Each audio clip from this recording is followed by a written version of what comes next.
he has the hallmark of a scammer. Ganyan isinalarawan ni Vice President Sara Duterte si Pangulong Bongbong Marcos sa panayam sa kanya sa Melbourne, Australia. In fact, he has not followed through with any of his campaign promises. And that is an example of the conflict with regard to our president. And well, budol in English is scam, no? Well, we're not surprised. Nasa Australian bise kung saan dumalo siya sa rally para sa panawagang pagpapalaya kay dating Pangulong Rodrigo Duterte. Dito rin niya binatikos si Pangulong Marcos. I have problems with his performance as president. And I have problems with the violations of our fundamental law, our constitution, particularly with the rendition of former President Duterte. That was really an affront to Philippine sovereignty. Ang palasyo may pabalik na tanong sa pahayag na ito ng bise. Budol? Talaga? Hindi ko alam kung sino ba ang nambudol. Hindi natin alam kung sino ba ang nambubudol.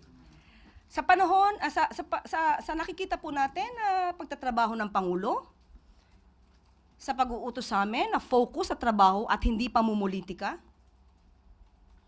sino ba talaga ang nambubudol? Ang biyaheng ito ng bise sa Australia ay ika-4 niyang biyahe abroad sa loob ng 1 buwan, bagay na pinatutsadahan ng Malacanang. Sagot dyan ni Duterte.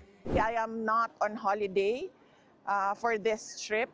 I am here to discuss with the Filipino community on ways forward for our country.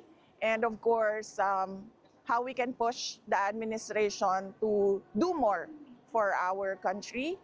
And the Philippine government should not discount the contributions of the Filipino communities worldwide.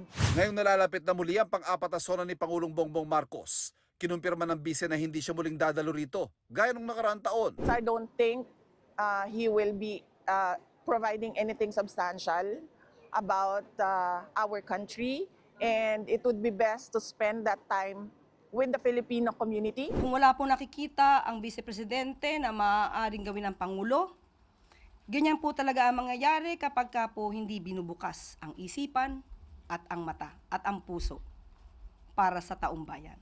So, kung hindi po talaga siya makikinig at hindi niya po titignan ang mga records na nangyayari sa gobyerno, wala po talaga siyang malalaman.